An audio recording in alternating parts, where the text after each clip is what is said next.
आज रविवार दिनांक 5 जुलाई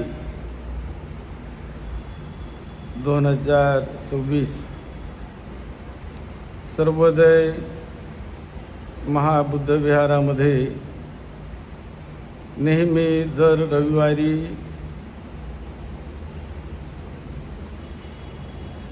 सर्वोदय महाबुद्ध विहार में हर इतवार के दिन जो धम्म क्लास चलता है और आप बड़ी संख्या में जो लोग आते हैं, मैं आप सभी को बहुत बहुत धन्यवाद देता हूँ। आप बड़े पुण्यवान हैं। सद्धम्म के रास्ते पर चलने का संकल्प करना, अपने मन में ही बुद्ध विहार में जाने का विचार आ जाना, ये बहुत बड़ी बात है। ये बहुत बार सभी के मन में ऐसा नहीं होता। हर एक व्यक्ति के मन में हर एक विचार हर प्रकार चलते रहते हैं, क्योंकि मन का वो स्वभाव है। हर समय मन कुछ न कुछ विचारों में लगे रहता है, वो स्वभाव है उसका। हम बड़ी जिम्मेदारी से अपने परिवार को संभालते हैं, अपने काम धाम को संभालते हैं और बड़े अच्छे जीवन जीने का संकल्प करते हैं। ये बड़ी अच्छी बात है। इसके साथ साथ हमें जी हफ्ते में एक दिन विशेष रूप से छुट्टी का दिन जो रविवार का होता है, एक संकल्प करके कि मुझे बुद्ध विहार में जाना है, मुझे सद्धम्म को प्रणाम करना है, सद्धम्म के रास्ते चलना है, विहार में जाकर मुझे धम्म देशना सुननी है, विहार में जाकर मुझे वंदन करना है, त्रिरत्नों को, सद्धम्म को वंदन करना है। ऐसा संकल्प करके यदि हम विहार में जाते हैं तो यह संकल्प मन में आना ही बहुत बड़ी बात है। बहुत सारों के मन में संकल्प नहीं आता है और कुछ के मन में आता भी है, लेकिन वो आलस करके प्रमाद करके नहीं जाएंगे। हम दूसरा काम पड़ा है, ये करेंगे वो करेंगे, नहीं जाएंगे। नहीं जाए तो क्या हुआ, वंदना तो घर में भी हम कर सकते हैं, ऐसा भी कभी विचार आता है। लेकिन जो दृढ़ निश्चयी व्यक्ति, प्रतिज्ञा करने वाला व्यक्ति प्रतिज्ञा करता है कि नहीं, मैं बिहार में जाऊंगा, मैं ये समय निकालूंगा कि बिहार में मैं जा रहा हूँ अपने ही लिए, अपने स्वयं के परम कल्याण के लिए, अपने स्वयं को एक सद्धम्म के रास्ते पर ले जाकर हम जो प्रतिज्ञा करते हैं कि मेरा शरीर मेरा जीवन पवित्र बन जाए, मैं धन्य धन्य बनूं, मैं अच्छा बनूं, मैं अच्छे रास्ते पर चलकर अपने जीवन को अच्छा बनाऊं, अपने परिवार के लड़के बच्चों को जो मेरे साथ रहते हैं, उन्हें जो मुझ पर अवलंबित है, उन्हें सभी के लिए मैं कुछ अच्छा करूं और स्वयं मैं अच्छे रास्ते पर चलकर और लोगों को अच्छे रास्ते पर मैं ले जाऊं। ऐसा संकल्प करके यदि हम वो प्रतिज्ञा करके जब विहार में जाते हैं, तो जब से मन में विचार आता है तब से पुण्य की वृद्धि होने लगती है। तब से मन में वो एक अलग प्रकार की क्रिया, अलग प्रकार का संकल्प एक्टिव हो जाता है और फिर स्वयं हम तैयारी करते हैं। विहार तो दूर होते हैं, लंबे होते हैं, जाने के लिए प्रयास करना पड़ता है, वक्त पर जाना है।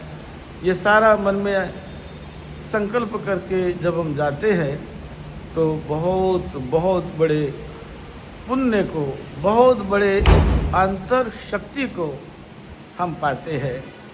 वैसे आज का दिन ये तो 5 जुलाई 2026 का दिन 2 दिन से मुंबई में बारिश आ रही है। महाराष्ट्र में हर जगह पर कुछ दिनों से बहुत ही अच्छी बारिश आ रही है और ये बड़े ही शुभ लक्षण हैं। बारिश को तो आना ही है और बारिश आकर ये बहुत बड़ा ब्लेसिंग, बहुत बड़ा पुण्य, बहुत बड़ा आशीर्वाद बारिश की वजह से हमें मिलते रहता है।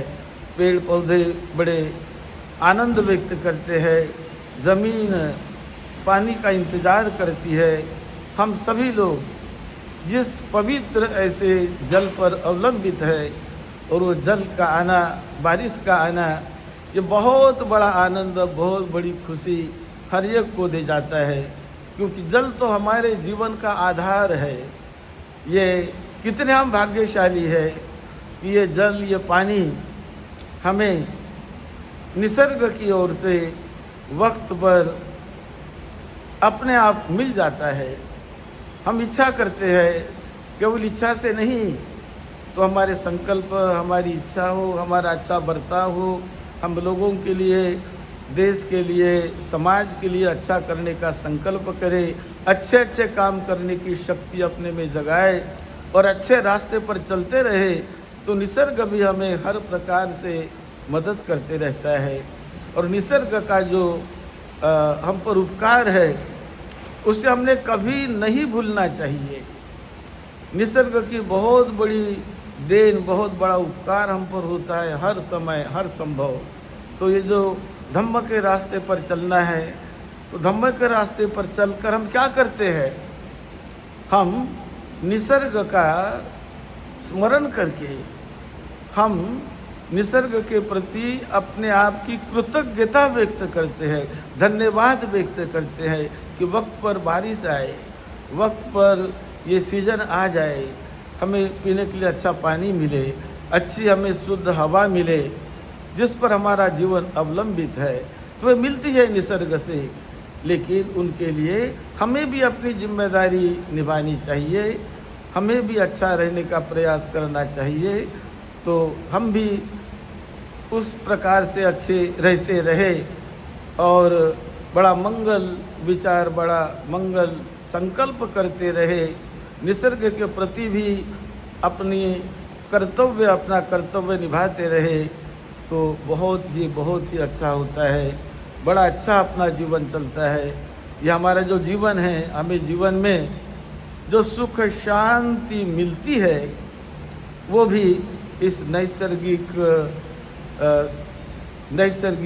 निसर्ग का, इस प्रकृति का बहुत बड़ा उपकार हम सब पर है।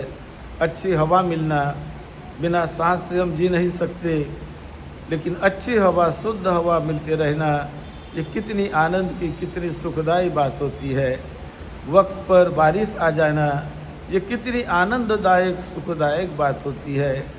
और वक्त पर हमें, हम जो चाहते हैं वो मिल जाना, ये बड़ी ही आनंद देने वाली बात होती है।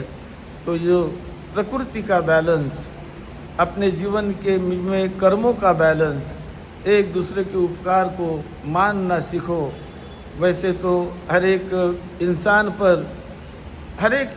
पर उपकार है। हम पर तो पहला उपकार है हमारे माता पिता का, कि जिन्होंने हमें जन्म दिया, हमें पाला पोसा, हमें बड़ा किया, पढ़ाया लिखाया, हमें अच्छा बनाया, तो उसके प्रति तो हमने हमेशा पूज्य भाव और कृतज्ञता रखनी चाहिए। उपकार है हम पर हमारे गुरुओं का, कि जो गुरुओं ने जो धम्म परंपरा लंबे से हमारे समय तक वो लाई है, चलाया है, बड़ा त्याग करके, सेवा करके उसे संभाल के रखा है, तो गुरुओं के प्रति भी ये एक पूज्य भाव, आदर हमने रखना चाहिए, हमेशा रखना चाहिए। जो हमारे समाज सुधारक लोग होते हैं, जिन्होंने हमारे लिए कुछ किया, बहुत तकलीफ़ें भोगी, कष्ट भोगा, लेकिन आगे आने वाले पीढ़ी के लिए मुझे कुछ करना है, ये दुख दर्द को दूर करना है, समाज को सुख शांति देना है, ऐसा करके हमारे पूर्वज लोगों ने, हमारे पहले हुए नेताओं ने, महापुरुषों ने जो हमारे लिए किया, तो उनको भी हमें हमेशा याद करना चाहिए, उन्हें भूलना नहीं है। तो वो जो याद करने का जो संकल्प मन में आता है कि हम सभी कुछ अपने आप पर डिपेंड नहीं हैं। हमारे लिए करने वाले बहुत लोग हैं, माता पिता का उपकार, परिवार के लोगों का उपकार, दोस्त मित्र का उपकार, रिश्ते वालों का उपकार। तो ये उपकार हर एक व्यक्ति के जीवन में होता है। यदि उस उपकार को जानकर हम भी कुछ करने का प्रयास करें, मुझे भी कुछ करना है, मुझे भी मेरे कर्तव्य को निभाना है, केवल मैं आलस में, प्रमाद में और केवल पैसे कमाने में और आलस में ही अपने जीवन को ना गंवाऊं, तो मुझे कुछ करना है मेरे परिवार के लिए, लड़के बच्चों के लिए अच्छा कुछ करना है, समाज के लिए अच्छा कुछ करना है, देश के लिए अच्छा कुछ करना है, अच्छा हमें वातावरण निर्माण करना है, सामाजिक अच्छा वातावरण हमें निर्माण करना है, आर्थिक अच्छा वातावरण और राजकीय अच्छा वातावरण। ये सारी बातें हमारे अपने ऊपर निर्भर है और जितना अच्छा हम करेंगे उतना अच्छा हमारा जीवन बनेगा, समाज अच्छा बनेगा, हमें आनंद मिलेगा, समाज को आनंद मिलेगा। तो आनंद हमें बांटना है, खुशी हमें बांटना है। क्यों खुशी को बांटे? क्योंकि हर एक आदमी खुश रहना चाहता है।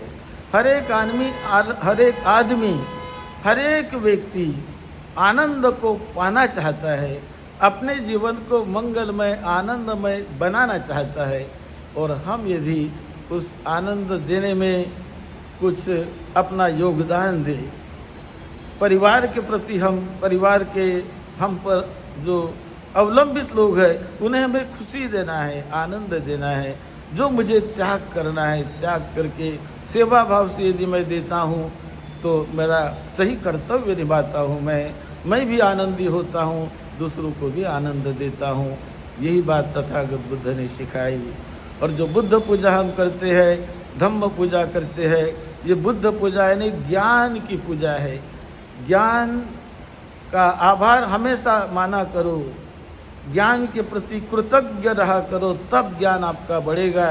ज्ञान को वंदन किया करो, ज्ञान को पाने का प्रयास करो तो ज्ञान मिलेगा। यदि ज्ञान को हमने पाने का संकल्प ही नहीं किया, मुझे ज्ञान मिले ऐसा मैंने सोचा ही नहीं, तो उस मूर्ख को कभी ज्ञान नहीं मिलने वाला है। वो ऐसा ही रह जाएगा, ऐसा ही रह जाएगा। लेकिन वो संकल्प करता है कि नहीं, मुझे ज्ञानी बनना है, मुझे ज्ञान को पाना है, मुझे कुछ कला को पाना है, मुझे कुछ स्किल को पाना है, ताकि मैं अपने पैर पर खड़ा रह सकूं, अपने शक्ति से मैं काम कर सकूं, मैं दूसरों पर डिपेंड नहीं, अपने ऊपर ही मैं अपने पैर पर मैं खड़ा रहूं और दूसरों को मदद करूं। ऐसा सोच कर यदि हम करते हैं तो अपना भी जीवन धन्य होता है, दूसरों का भी जीवन धन्य होता है। यही तो धम्म सिखाता है। तो बुद्ध वंदना का मतलब है ज्ञान की वंदना, धम्म का मतलब है ये निसर्ग के नियमों की वंदना, निसर्ग को प्रणाम, निसर्ग के उस शक्ति को प्रणाम जो अदृश्य होती है। कोई उसे देवता कहता है, कोई उसे भगवान कहता है, कोई उसे अल्लाह कहता है, कोई उसे कुछ कहता है, कोई बुद्ध कहता है, कोई कुछ नाम देता है, कोई इस देवता का उस देवता का नाम देता है। वो कुछ भी हो, लेकिन एक ऐसी शक्ति है जो विश्व में एक विद्यमान है और रहती है, और वो हमेशा हमेशा लोगों के हित और कल्याण के लिए ही कार्यरत रहती है। यही मंगल भाव करते हुए हम धम्म के रास्ते पर चलने का संकल्प करते हैं और अपने आप को अच्छा बनाने का प्रयास करते हैं। तो आज मैं आप सभी को ने जो वक्त पर आकर जो पंचशील लिया, धम्म को वंदन किया, और अभी हम प्रैक्टिकल धम्म का अभ्यास भी करेंगे। आप सबको इसका लाभ मिले, सबका मंगल हो। यही मंगल मैत्री के साथ सद्धम्म की सेवा में, आपकी सेवा में डॉक्टर भदंत राहुल बोधी महाथेरो। आप सबका मंगल हो, सबका मंगल हो। साधु साधु साधु।